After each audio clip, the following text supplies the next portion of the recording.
আসসালামু আলাইকুম ভিউয়ার্স। আজকে পবিত্র 11ই রমজান, সাথে ইউটিউব চ্যানেলের পক্ষ থেকে সবাইকে শুভেচ্ছা স্বাগতম। আজকে মাটির চুলায় পেঁয়াজ দিয়ে 2 কেজি ওজনের মিরকা মাছের ঝাল ঝাল করে ঝোল কীভাবে রান্না করে সেটা আপনাদেরকে দেখাবো। তো চলুন শুরু করা যাক আজকের রান্না। প্রথমে পেঁয়াজ, তার সাথে সরিষার তেল সুন্দর করে নাড়াচাড়া করে ভেজে নেওয়া হচ্ছে। এখন আদা বাটা, পেঁয়াজ বাটা দেওয়া হলো, তারপরে রসুন জিরা একসাথে পেস্ট করা আছে এবং খুব সুন্দর করে নাড়াচাড়া দিতে হবে যেন কড়াইয়ের সাথে লেগে না যায়। 1 টেবিল চামচ হলুদ দিয়ে দিলাম। অবশ্যই আপনারা চাইলে বাসায় এভাবে রান্না করে খেতে পারবেন। এবং 1 টেবিল চামচ মরিচ দিয়ে দিলাম।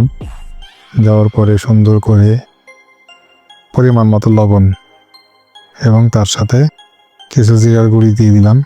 ভালো করে এই পেঁয়াজগুলো এবং মশলাকে পেস্ট বানিয়ে নিতে হবে এবং খুব ঘন ঘন ছন্নির সাহায্যে নাড়াচাড়া করতে হবে যেন কড়াইয়ে লেগে না যায়। এবং সামান্য পরিমাণ পানি দিয়ে দেব। দিয়ে আগে সুন্দর করে মশলাগুলোকে মাছটাকে কষানোর জন্য উপযুক্ত করে নিব এবং মশলাতে এক ধরনের সুন্দর একটা রং চলে আসবে।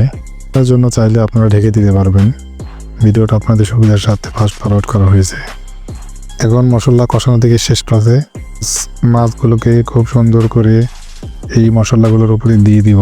তো দেখতে পাচ্ছেন মাটির চুলার রান্না খুব সুস্বাদু হয়, তাই মাটির চুলাতে রান্নাটা করে আপনাদেরকে দেখানো হচ্ছে।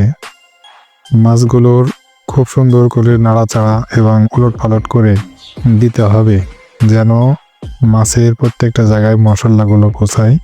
তাহলে মাছটা অবশ্যই খেতে সুস্বাদু লাগবে।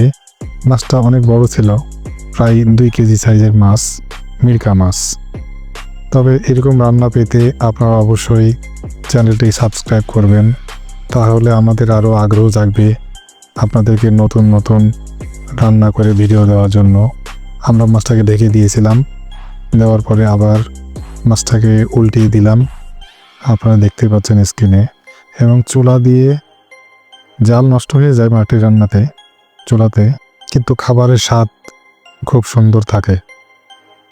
তো আপনারা অবশ্যই চ্যানেলটি সাবস্ক্রাইব করবেন এবং ভিডিওগুলো দেখবেন, লাইক করবেন, তাহলে আমাদের মাঝে আর একটু আগ্রহ বাড়বে আপনাদের জন্য নতুন নতুন কোনো রেসিপি রান্না করার জন্য। এখন একটু পানি দিয়ে দিলাম, এই পরিমাণ মতো পানি দিয়ে দিলাম। দেওয়ার পরে এটাকে ঢেকে দেব। ঢেকে দেওয়ার পরে যখন মাছটার সিদ্ধ হয়ে যাবে, আপনারা চাইলে এভাবে রুই মাছ, কাতল মাছ অথবা সিলভার কাপ রান্না করে খেতে পারবেন। তবে খেয়াল রাখবেন বেশি নাড়াচাড়া করতে গিয়ে যেন মাছগুলো ভেঙে না যায়। ভেঙে গেলে একটু দেখতে বা খেতে অন্যরকম লাগবে। রান্না প্রায় শেষের পথে, প্রায় শেষ হয়ে গেছে রান্নাটা। এখন মাছটিকে পরিবেশন করার জন্য অন্য একটা বাড়িতে ঢেলে নেব। তো আপনারা জানাবেন আজকের রান্নাটা কেমন ছিল। আপনাদের লাইক, কমেন্ট এবং কমেন্টের উপরেই আরও ভিডিও বানানোর জন্য আমাদের ইচ্ছা বা আগ্রহ জাগবে। সুতরাং আপনারা অবশ্যই ভিডিও দেখবেন বেশি বেশি এবং চ্যানেলটি সাবস্ক্রাইব করবেন। তো আবার আপনাদের মাঝে নতুন কোনো রান্না নিয়ে হাজির হব। তবে হ্যাঁ, আমরা চাই আপনাদেরকে সবসময় নতুন নতুন কোনো না কোনো রান্না দেখানোর জন্য। মাছের জন্য পরিমতো ঝোল দেওয়া হচ্ছে, কষানো শেষ। এখন আপনার মাছটাতে যথেষ্ট পরিমাণে প্রয়োজন মতো পানি দেওয়া হয়েছে। এইদিকে দেখেন ভাত হচ্ছে এবং এই দিকে হচ্ছে মাছের ঝোল। গ্রামের বাড়িতে একটা সুবিধা যে খড়ি বা লাড়কি দিয়ে রান্না করলে রান্নাটা খেতে অনেক ভালো লাগে। তো আজকে আমাদের রান্না শেষ, এখন পরিবেশন হচ্ছে আজকের মিরকা মাছ। তো বন্ধুরা সবাই ভালো থাকবেন, খোদা হাফেজ।